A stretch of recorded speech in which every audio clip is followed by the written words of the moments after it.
Go for the pulls and the pools.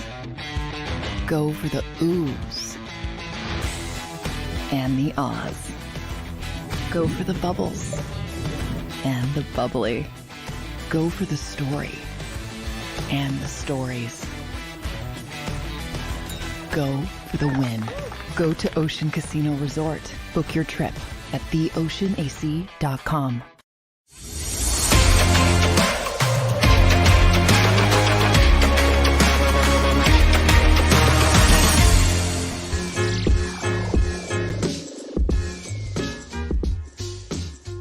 What's up, everybody? Good morning and welcome in to the Philly Sports Power Hour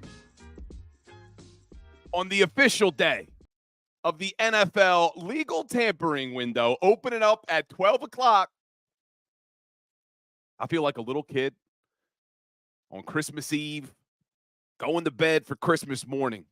One of my favorite times of the year.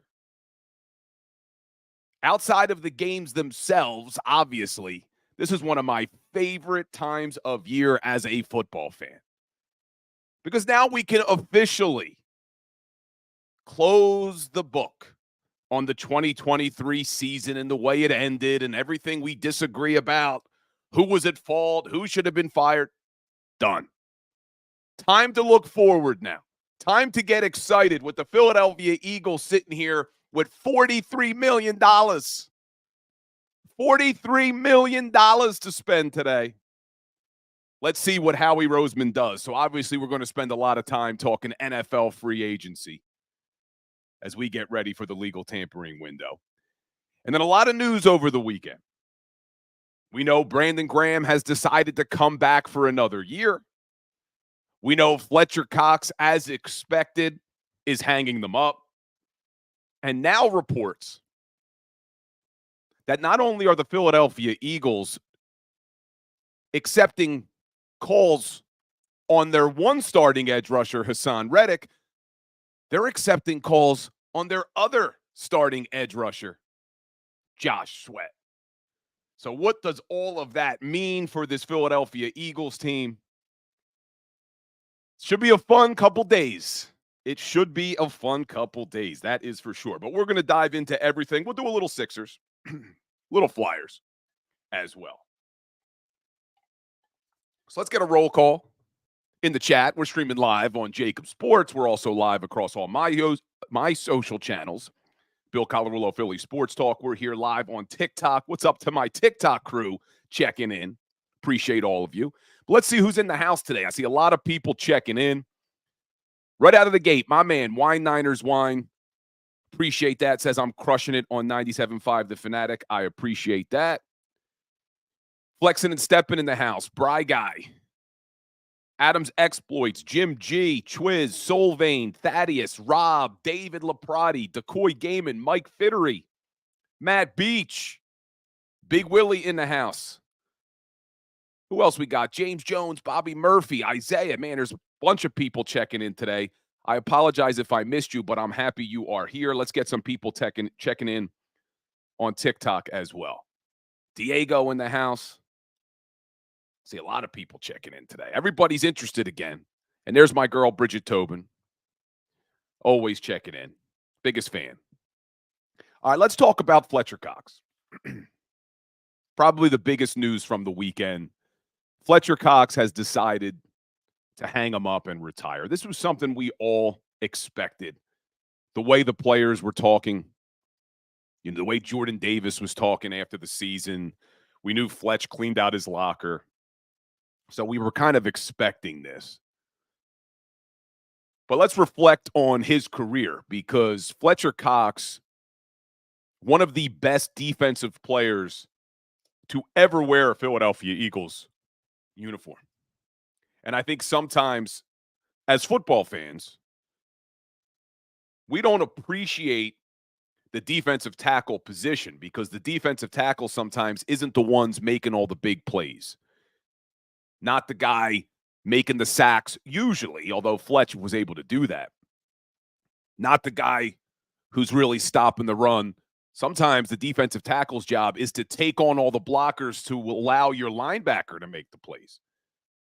So I think Fletch was good enough that a lot of us appreciated him, but I'm not sure if we appreciated him enough because he really was that good. And not only was he one of the best defensive players in Philadelphia Eagles history, probably one of their best draft picks on the defensive side of the football, especially when you look back over the last 20 years.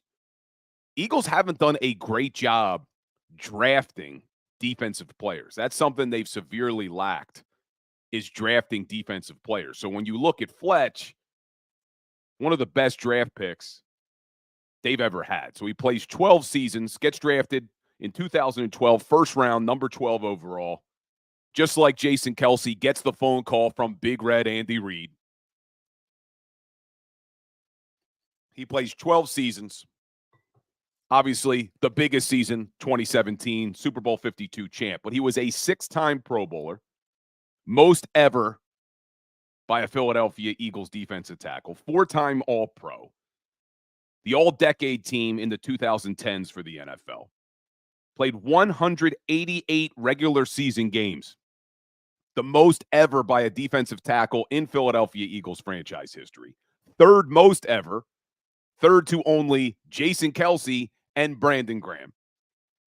70 sacks, and I talked about how the defensive tackles don't usually get the sacks as much as your edge rushers do. Well, he had 70 sacks. That's the most all-time by any defensive tackle in Eagles franchise history. It's 5th overall. Brandon Graham, 4th with 73. Clyde Simmons, 3rd with 76. Trent Cole, 2nd with 85.5. And then obviously Reggie White, 124. So Fletcher Cox announces his retirement. And we'll get into Brandon Graham in a second. But let's talk quickly about now, what does this mean for the Philadelphia Eagles? What do the Philadelphia Eagles now do? Let's first start on the field. What do they do at the defensive tackle position? Well, when you look at that defense, there are so many holes on the defensive side of the football. Linebacker, safety. I know some people are more concerned about corner than I am, but now edge rusher, with the reports that maybe they're trading both, which we'll get into in a second.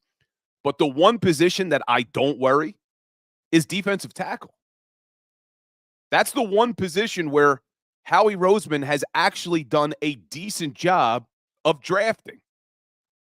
So as well as Fletcher Cox played last year, and he really did turn back the clock, him and Jason Kelce both retire playing at an extremely high level, both of them. But Fletcher Cox played great last year. But even though he played great, I still think that we are okay, that the Philadelphia Eagles are okay with the defensive tackles they currently have on the roster.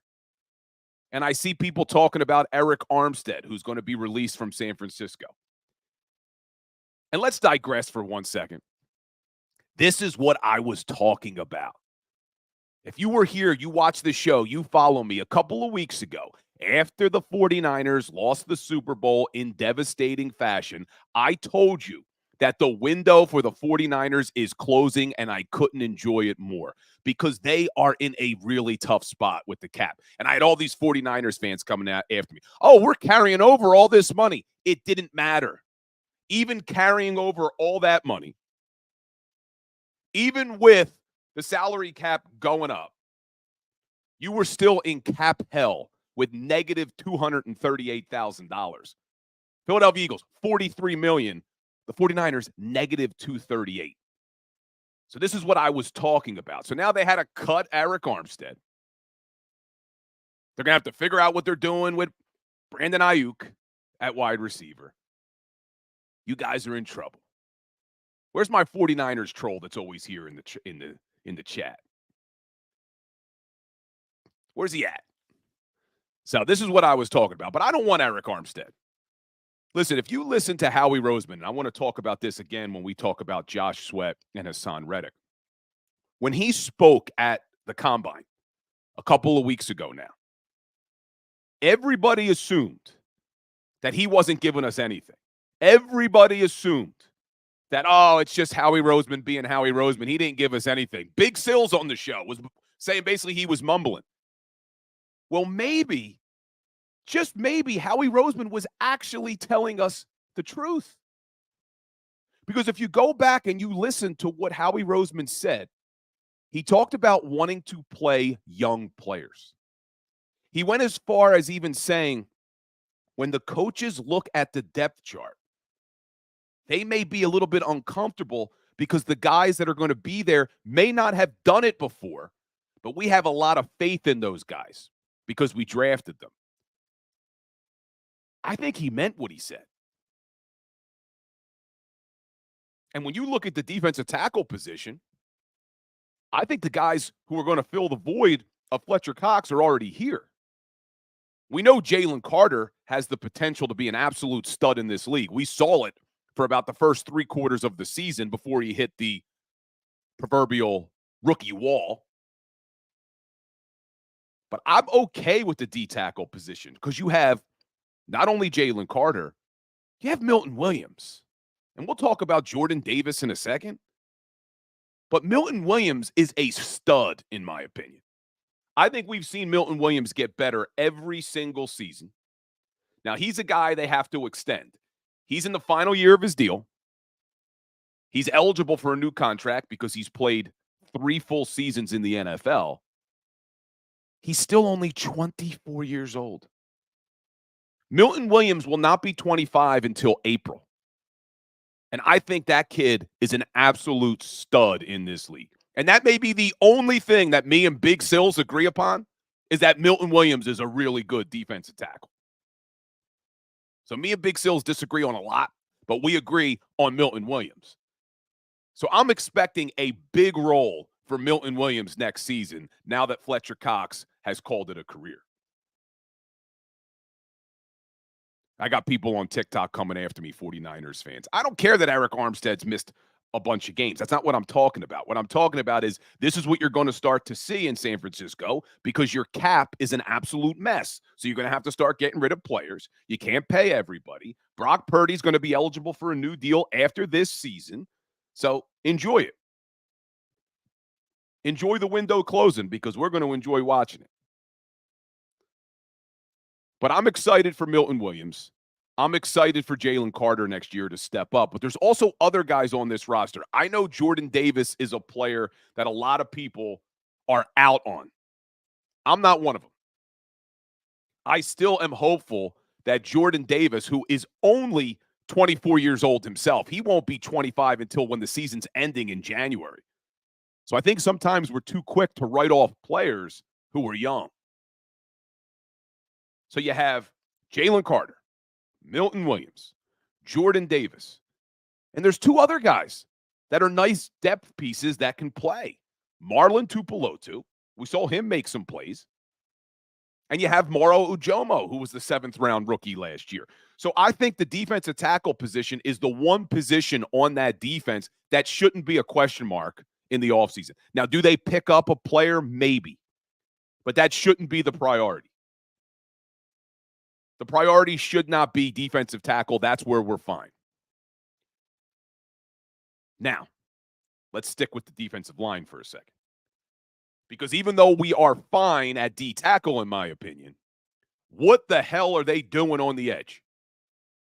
What the hell are the Philadelphia Eagles going to do with the edge rusher position? Because now it's being reported that not only did they give permission to Haason Reddick to seek a trade, they're now accepting calls on Josh Sweat. I would be okay if they traded Josh Sweat, but you have to keep Haason Reddick. You have to. You can't trade both of these guys. You just can't do it. Look, we saw last year how important the pass rush is, and we know this. Anyone who watches football knows how important the pass rush is. But let's just look. In 2022, when they had 70 sacks, the Philadelphia Eagles had the #1 pass defense in the entire NFL. No coincidence. You lead the NFL in sacks. They lead the NFL in pass defense. Well, then they come back last season in 2023, 70 sacks, drops all the way down to 43 sacks. And what did you see happen to your pass defense? You went from number 1 in the NFL to number 31. That's insane. They dropped 30 spots in pass defense. Now, a lot of that was the changes at safety. A lot of that was James Bradbury falling off a cliff. But at the same time, that front four, that pass rush in 2022 makes up for a lot of mistakes on the back end. And as we're talking about the 49ers, as much as I can't stand Deebo Samuel and all the trash talking he did, if you remember after the NFC Championship game last year, 2 years ago, he said secondary was trash. And when he got asked about it and pressed a little bit, he said their pass rush makes up for a lot. Maybe Deebo was right. Maybe Deebo was on to something. So you go into this season right now, if you were to trade both Reddick and Sweat, what the hell do you have? If you guys follow me, you know, even before the talk of Reddick and Sweat potentially being traded, I was talking about how they needed to add more pieces at the edge. I had that as a major need on this team, even with those two guys, because you saw what happened last season. When Sweat played a career high 828 snaps last year, which was almost 300 more than he played the year before, he hit a freaking wall. He went 8 straight games to end the season without a sack. So I wanted more depth because once they cut Derek Barnett last year, you saw that this team didn't have anything. They didn't have any help on the edge. BG, love him. Great leader, great guy, both on and off the field. We love BG. He's giving you about 25% of the snaps. He's not the answer on the edge. They brought him back 1 year, $4 million. Great. It's his swan song. Congratulations, BG. You're going to have played the most seasons in franchise history. You're crushing the most games ever in franchise history. Love you. He's not going to give you much. So you need depth on the edge. Even if you brought back Reddick and Sweat, you need help. So now they're thinking about trading both of these guys? That I don't understand at all. Now listen, a lot of this is business. A lot of this is negotiation. So could this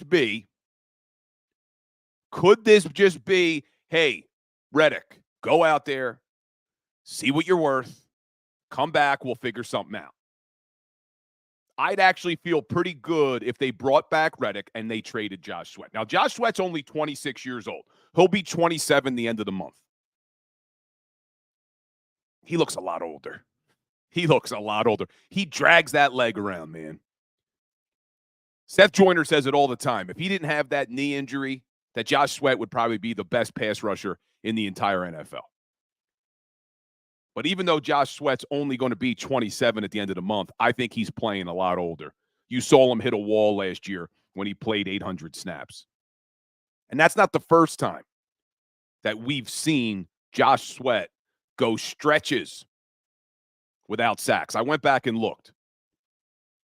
In 2020, he had 6 sacks in 14 games.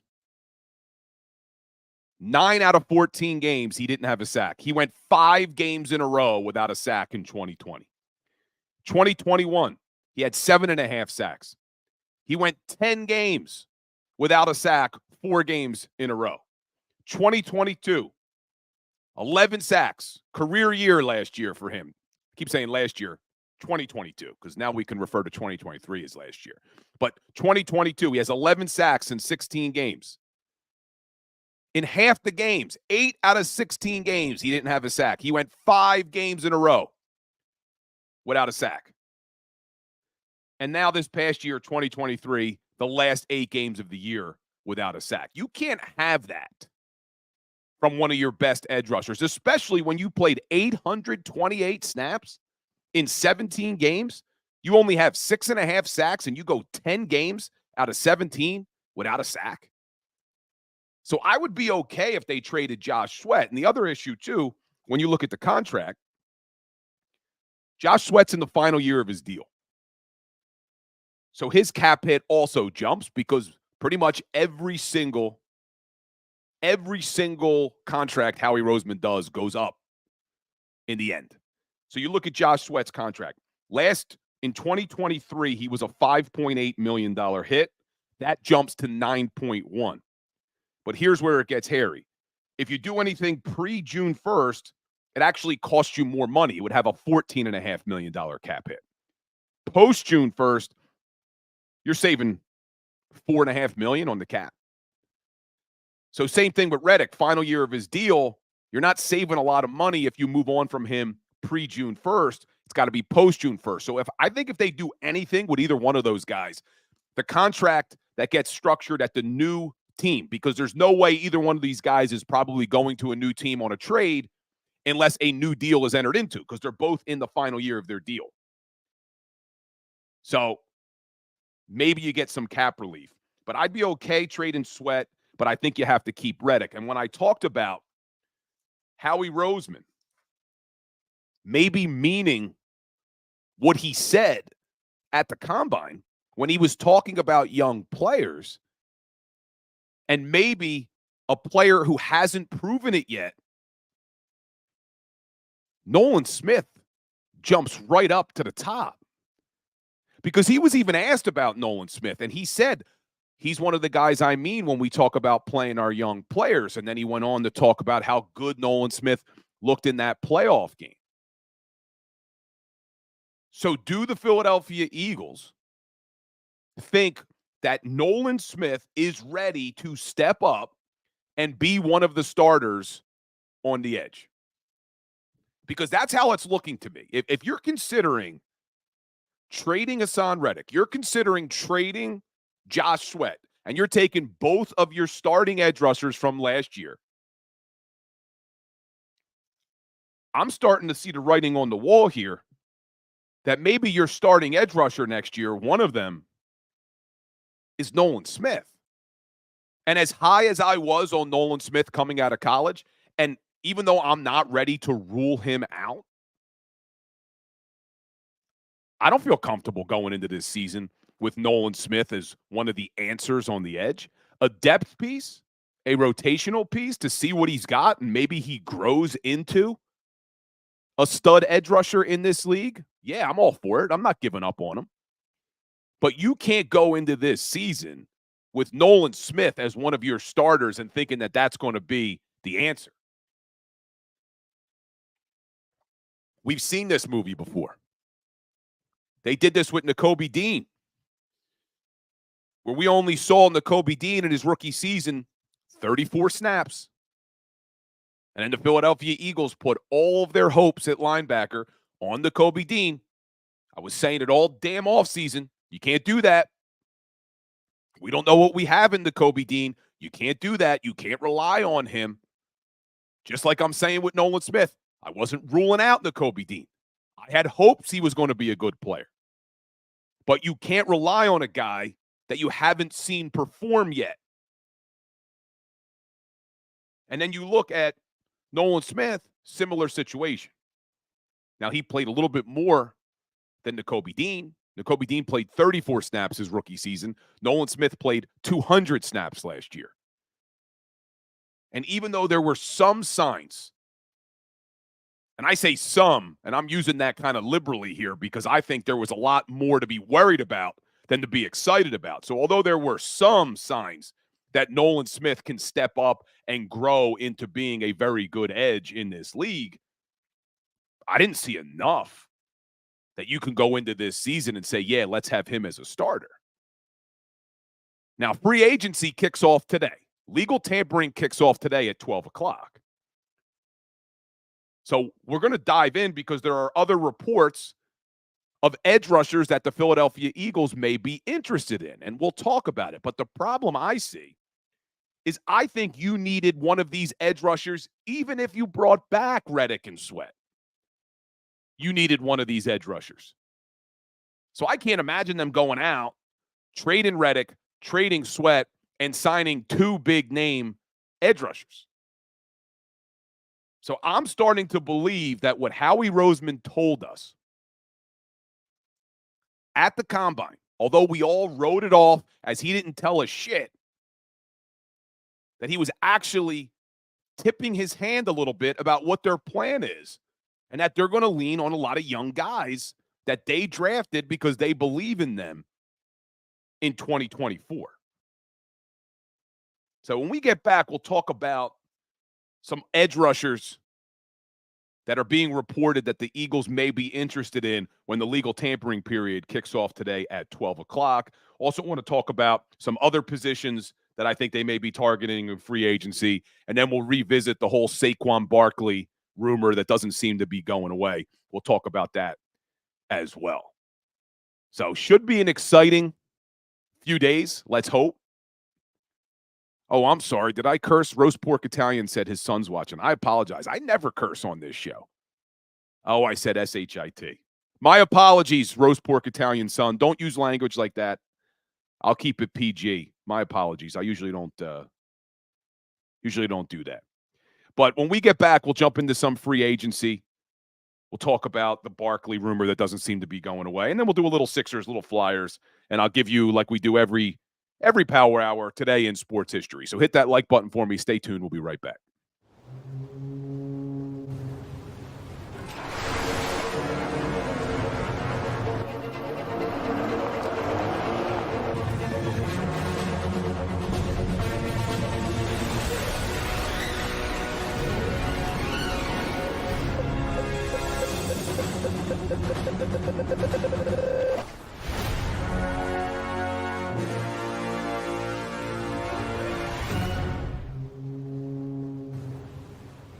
Imagine for a moment that you went to work today and when you came home, you were catastrophically injured. Your life and your family's life. That's what happened to union construction worker Mike Little. I was scared of what the end was going to be, but to be 100% honest with you, I knew I was going to be all right just by talking with Brian. In my heart, I just knew everything was going to be all right. Call the firm and find out why they say, "We got this." Call 215-458-2222.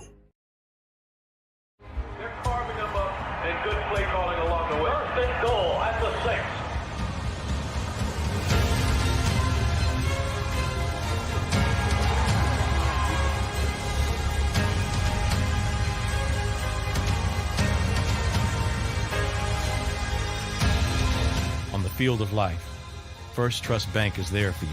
Champions on three. 1, 2, 3. Because Philadelphia dreams deserve a Philadelphia bank. Underdog Fantasy is the easiest place to play fantasy sports, and certainly the easiest when you're watching the NBA. And the NBA playoffs are almost here, and you can win money making picks. What are you waiting for? Sign up on UnderdogFantasy.com and use the promo code WIN. An Underdog will double your first deposit up to $100. That's UnderdogFantasy.com. Use the promo code WIN. Get ready for the NBA and get ready for the NBA playoffs. Go to UnderdogFantasy.com. Use the promo code WIN.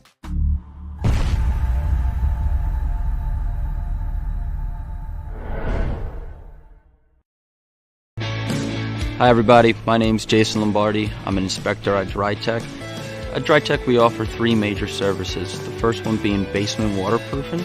The second service we offer is foundation and structural repairs. And then the third service that we offer is mold remediation. If you feel you are having a waterproofing issue, give DryTech a call or check us out online.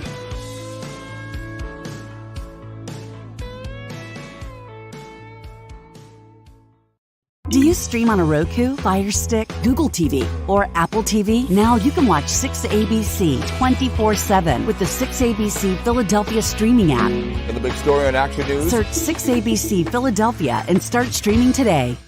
EAGLES, Eagles.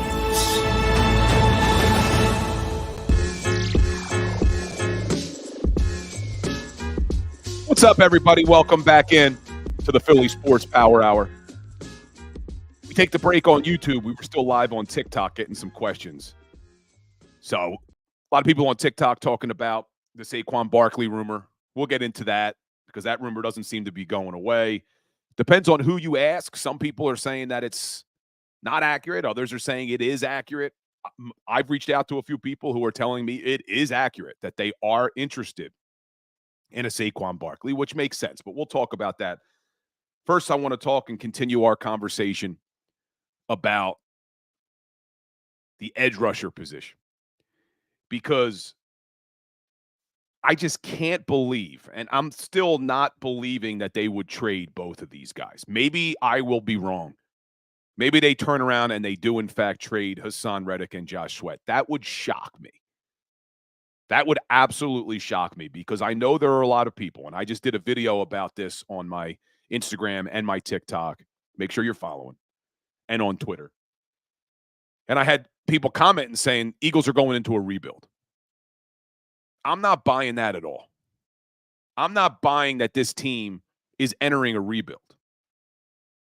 I don't see how you would be in a rebuild when you have a $255 million quarterback, when you have two of the best wide receivers in the NFL in A.J. Brown and Devontae Smith. You still have Dallas Goedert.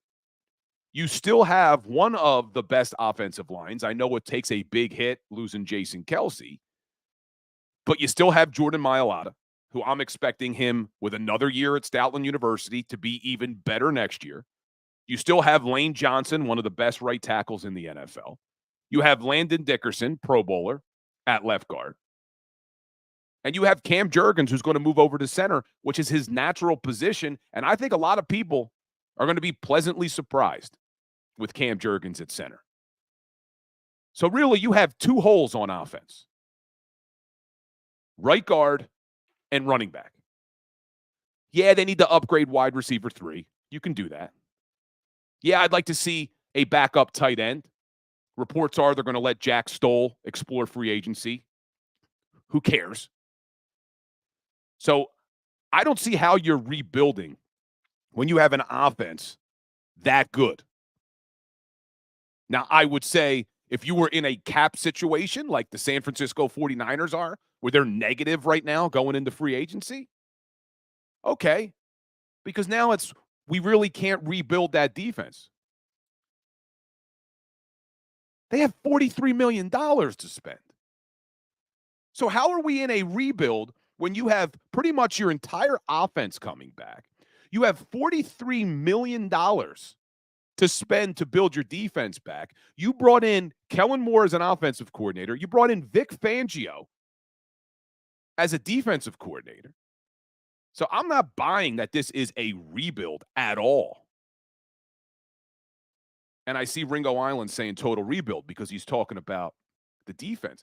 Look, the one positive here is it's a lot easier to bring in a bunch of pieces on your defensive side of the football and have them gel quickly than it would be on your offense. I think it's a lot more difficult to bring in offensive pieces and try to get them to gel quickly.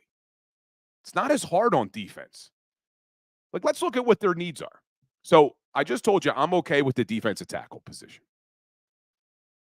They need linebackers. There's no doubt about it. They need linebackers. So I will agree that this would be a rebuild if Howie Roseman doesn't go out there in the next 3 days and make a big splash at linebacker.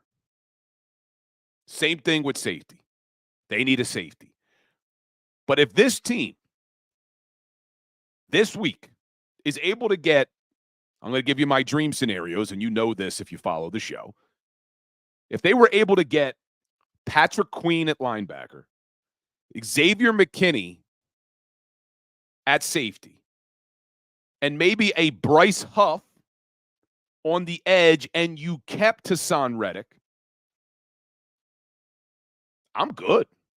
I'm good. Yeah, they'll fill in some other roles. They'll still bring in players. And we can talk about, I talked about it this weekend on The Fanatic, how you have to be patient because a lot of the moves that the team will make won't happen this week. But I need to see the Philadelphia Eagles make some splashes this week at those positions. Edge rusher, linebacker, safety. They make those splashes this week. They bring in a guy like Bryce Huff, Patrick Queen, Xavier McKinney. They keep Haason Reddick. Now you fill in. Now you fill in the other positions. You could get a wide receiver 3 in the second wave of free agency. You can get some offensive line help. Hell, you could even get a running back in the second wave of free agency because we know the running back market isn't going to materialize. It never does. This isn't the NFL of the 90s, and I went through these names with you last week of all of the players, all of the running backs who didn't get those big deals last year. So we'll talk about Barkley in a second, but I'm not buying that this is a rebuild at all. And I see people saying I'm taking shots at Nolan Smith. I'm not taking shots at Nolan Smith. What I'm saying is you can't rely on him. Just like you couldn't rely on the Kobe Dean. It doesn't mean that I don't think Nolan Smith is going to become a good player in this league. That doesn't mean that. What I'm saying is you can't go into this season and assume that he's going to be a good player in this league. There's a difference. I'm not down on Nolan Smith. I'm not giving up on Nolan Smith. What I'm saying is you can't assume that he's going to be good and he's going to be the answer on your team next year.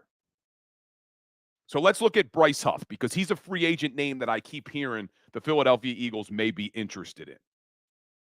There's a lot to like about him. 25 years old. Projected contract 3 years, $50 million. It's not going to break the bank. 6'1", 254, undrafted out of Memphis in 2020. Now, the positive with him is his pass rushing ability.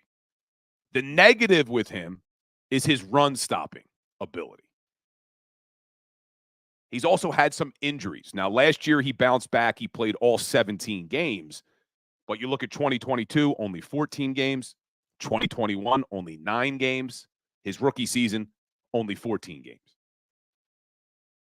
But you look at his pass rushing ability, and let's look at the Pro Football Focus grades here for a second. Rookie year, he had a 62 grade. Sophomore year, 71. Third year, an 88. And this past year, an 87 pass grade. You look at all of the pass rushers in the NFL. Bryce Huff was number 9 when it came to the Pro Football Focus grade of pass rush. Here's the players who were in front of him. Myles Garrett, Micah Parsons, Nick Bosa, TJ Watt, Aiden Hutchinson, Trey Hendrickson from Cincinnati, Andrew Van Ginkel, which is a name we need to talk about, Josh Allen from Jacksonville, and then Bryce Huff. Haason Reddick was a 34. He was ranked 34th. Bryce Huff was 9. But then you look a little deeper at the numbers, and you look at Bryce Huff's win rate in terms of pass rush. 22.9% win rate. Now, what does that mean? Let's put that into perspective. The 22.9% win rate for Bryce Huff was third best in the NFL. There were 2 players in the entire league that had a higher win rate on pass rush. Do you know who they are? Defensive Player of the Year, Myles Garrett, was number 1. And Micah Parsons was number 2. And then Bryce Huff. So that's exciting. You're talking about a guy with the third best win rate on pass rush in the entire NFL. So you added a guy like Bryce Huff and you keep Haason Reddick. Now I feel okay on the edge. Now I'm not as upset about leaning on Nolan Smith a little bit next year as your third option off the bench. Bryce Huff, Haason Reddick are your starters. You have Nolan Smith. You have Brandon Graham. And maybe you add another piece. And that's where the name Andrew Van Ginkel pops up. Now, Van Ginkel's a little bit older. How old is Van Ginkel now? I think I have this number. How old's Van Ginkel? You guys probably have it before I do. Let me see. I think he may be getting a little bit older. He may be 29. Andrew Van Ginkel, yeah, he's 28. He'll be 29 when the season starts. He was born in July. So I don't know what he's going to require as far as pay. But if you could get him, we saw how successful he was in the Vic Fangio scheme. Well, now I'm feeling a little bit better on the edge. So that's why I need to see the Eagles make some splashes over the next 3 days. Get those players like a Bryce Huff, young. I'm not buying it that it's a rebuild, but I don't want these 30 and older guys anymore. I don't want these retreads anymore. I want the young 24, 25-year-old players that they can sign to a nice 4-year contract, 3 or 4 year deal, and now we can really grow on that defense, all while these guys can contribute. It's not a rebuild. You're locking up the core of your defense for the next 3 or 4 years. So here are some of the names at safety that I like. Xavier McKinney, 24. If you can't get him, Cameron Curl from the Washington Commanders, 24 years old. Geno Stone, Baltimore Ravens, 24 years old. Chauncey Gardner Johnson, 26. And I've told you, I'm okay with Chauncey Gardner Johnson, but he can't be the only answer. Bring in Chauncey Gardner Johnson, but also give me a McKinney or a Curl or a Geno Stone. Because Chauncey Gardner Johnson's another guy who really can't stay healthy. But if Howie can somehow pull off a Bryce Huff, a Patrick Queen, an Xavier McKinney, Chauncey Gardner Johnson, I'm feeling pretty good. See, what I like about Chauncey Gardner Johnson is he has the ability to play slot corner as well. We saw him do it when Avonte Maddox got hurt that Super Bowl season. You saw Chauncey Gardner Johnson drop down. Now, I see people on TikTok talking about Jeremy Chin, 26 years old. For me, Chin would be if you miss out on those other 3 guys. If you can't get a McKinney, a Curl, or a Stone, then I'd be okay with a Jeremy Chin. Maybe even a Jordan Fuller. But the Jordan Poyers and the Justin Simmons and even the Jamal Adams of the world, I don't want them. I don't want players that age anymore. And I know Jamal Adams is only 28, but again, he's a guy like Josh Sweat who's older than his years. But I like that Chauncey Gardner Johnson can play the slot. And if you follow me, you know I'm not as down on the secondary from the cornerback position as a lot of people are. A lot of people think they need to go out and get a corner. I don't think you need to break the bank for a corner. And I've said this on this show before, and I think I'm in the minority. I put that at number 4 on the list on defense. I'm putting linebacker, safety, and edge rusher as priorities before corner. Because for me, I like a lot of the young guys in that cornerback room. I'm a big fan of Keely Ringo. I'm a big fan of Zach McPherson. A lot of people at the Eagles organization were expecting big things from Zach McPherson last year. And guess what position they had him playing? Nickel corner. And then he blew out his Achilles in training camp.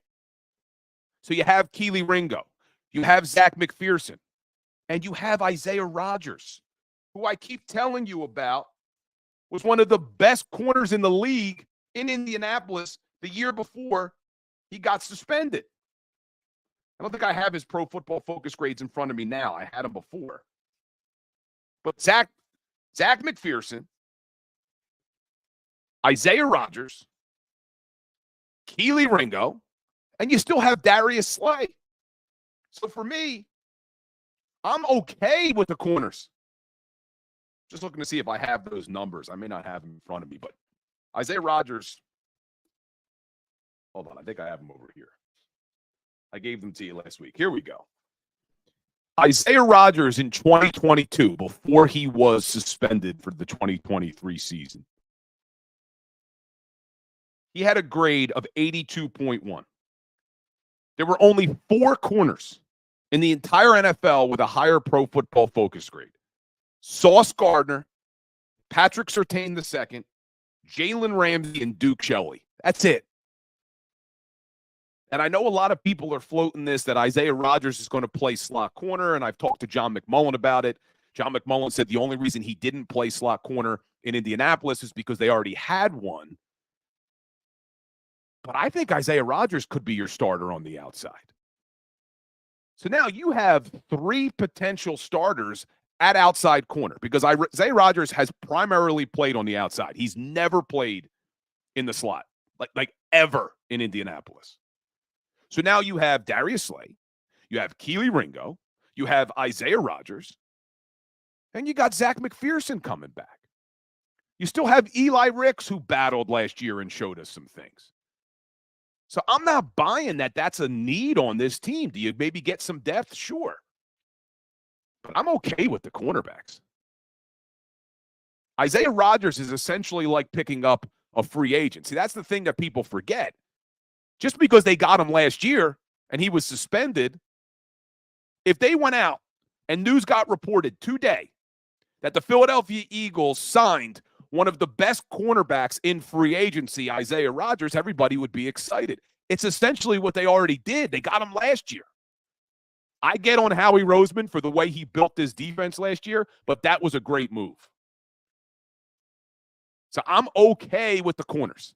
It's the other positions. It's the edge rushers, the linebackers, the safeties. Corner, defensive tackle, Eagles are okay. But then let's jump over to the other side of the football, because one of the needs is obviously running back. And we talked about this on the show last week a little bit, but people are asking about it, so let's jump back into it. I talked about it on the radio at length this weekend. The rumors are true. The Philadelphia Eagles are interested in running back Saquon Barkley. That is true. Now, will the price be right? That's the other question. But you look at the running back market last year, and there leads nothing that leads me to believe that this team would have to overpay for Saquon Barkley. It just doesn't happen in the NFL anymore. You saw Ezekiel Elliott get cut last year, Dalvin Cook, Leonard Fournette, Joe Mixon took a pay cut, Aaron Jones took a pay cut. And you look at who's available, it's simple economics. It's supply and demand. There's a ton of supply right now in the running back market, all at once. Saquon Barkley, Josh Jacobs, Tony Pollard, DeAndre Swift, Austin Eckler, Derrick Henry, J.K. Dobbins, A.J. Dillon. There are so many running backs. So what you have is a running back market that doesn't materialize anyway, where people don't overpay for running backs anyway, and now you're going to put that many running backs into the free agent pool? The Eagles are not going to have to overpay for one of these guys. So I know the Saquon Barkley move, a lot of people, he's too injury prone. Way too injury prone. And I've talked to this last week. I think we talked about it on this show. It's running together because I talked about it this weekend on The Fanatic. I can't remember if we talked about it last week here. But you look at the last 3 seasons. DeAndre Swift has played 44 games. Saquon Barkley has played 45 games. So I'm not understanding why people would be okay paying DeAndre Swift to come back, but the moment the Saquon Barkley name is thrown out, oh, no, he's too injury prone. He's played more games than DeAndre Swift has played in the last 3 seasons. And I talked about how you've never seen DeAndre Swift get the amount of carries and touches that he got this past season in Philadelphia. So a lot of times when running backs get a career high in touches, they get hurt the next season. DeAndre Swift in 2021, the only other time he had over 200 touches, came back the next year, hurt after 3 games, only got double-digit carries 2 more times the entire season. I think the Saquon Barkley, if they were to do that move, I think it has a lot more upside than a DeAndre Swift does. And I don't think you're going to have to break the bank for him. I really don't. You could be talking about $1 million difference in cap number. $2 million max in cap space. That's nothing. When you have $43 million in cap space, $1 or $2 million isn't anything. But if they can't get a Saquon Barkley, could they go after a Josh Jacobs? And A.J. Dillon. Now, A.J. Dillon wouldn't necessarily be a big number. He wouldn't even be your number one, probably. But a nice change of pace back, a big back, something that I was begging for last year that they didn't have. And this is a common misconception here. So here's John saying, we don't run the ball. It's Kellen Moore. Come on. So that's a narrative that I do not agree with at all. And I think that that was something that got created because Mike McCarthy said, I want to run the damn ball, and Kellen Moore wants to light up the damn scoreboard. Well, then you look, in 2022, the Dallas Cowboys, with Kellen Moore calling the plays, had the top 6 in rushing attempts, not yards, attempts, top 6. They ran the ball 531 times with Kellen Moore as the offensive coordinator. Last year under Mike McCarthy, they ran it 468. So a lot of this narrative is created because of Mike McCarthy's words, which were just untrue. And you look at what Kellen Moore did, 2022, number 6 in rushing attempts, number 9 in rushing offense. You go back to 2021, top 10 rushing offense. That narrative I'm not buying. Now, he didn't run the ball a lot in Los Angeles last year because they had a terrible offensive line. Their team was brutal. They were behind in a lot of games. But you go back to the Dallas years, the year he had the number 1 offense in the NFL, top 10 rushing offense. 2022, top 10 offense, top 10 rushing offense. So I think people need to stop with that narrative. Oh, Kellen Moore doesn't run the football. What do we need a running back for? It's not true. It's a narrative that was created from I don't know what, simply because Mike McCarthy said he doesn't want to run the ball, which just wasn't true. So anyway, we'll see what happens. Hopefully we get some breaking news today as the days go on. Let's just switch gears for 1 second. 76ers pick up a big win last night. Can't even say that with a straight face. They score 79 points and somehow win that game. That game was ugly. Ugly, but it was their first win without both Joel Embiid and Tyrese Maxey. So I'll give them some credit for that. They're still in the top 6 right now. They're still in the top 6 of the Eastern Conference, which they're trying to do, but I've given up. Even with Embiid coming back, it's so hard, man.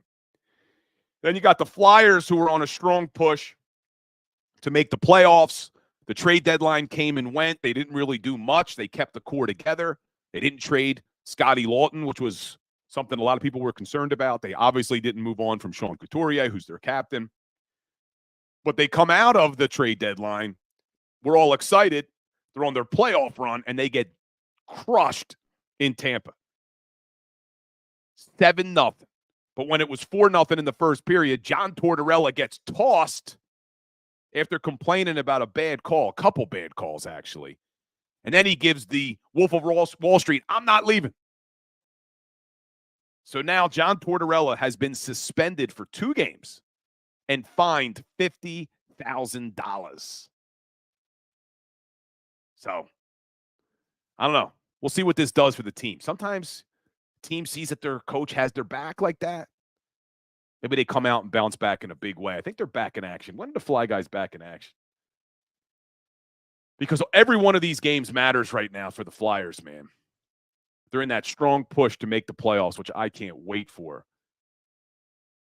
They are back in action on Tuesday, I think. Yeah, so they got to play San Jose Sharks, who are one of the worst teams in the NHL. So let's hope they can get back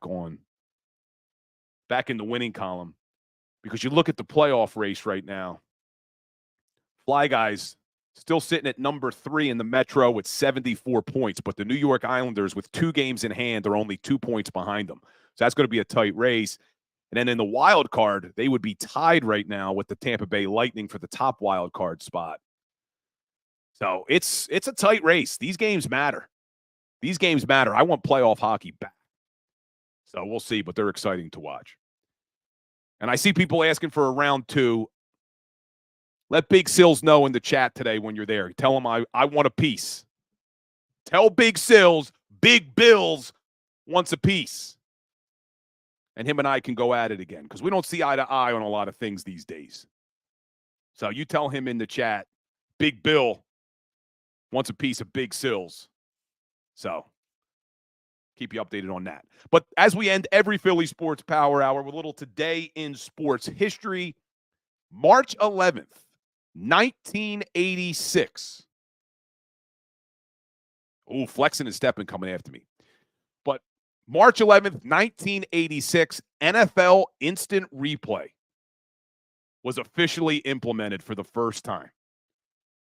What a difference that has made over the last, 35 years. But 1986, that system, I believe, only lasted until the mid-90s. The system we are under now I think got implemented in 1999. But the first time they started using replay at all, March 11th, 1986. So all good. I'm laughing at the chat talking about Sills and me going at it. So, yeah, let them know. Let them know. But everybody, I appreciate you being here for this hour. We'll be back here tomorrow at 10 a.m.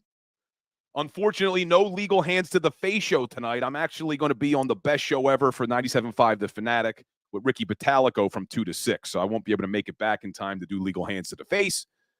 So I'll be on the Fanatic tonight. But I'll be back here tomorrow at 10 o'clock for the Philly Sports Power Hour, hopefully reacting to some big free agent news from the Philadelphia Eagles. So let's see. Hit that like button for me.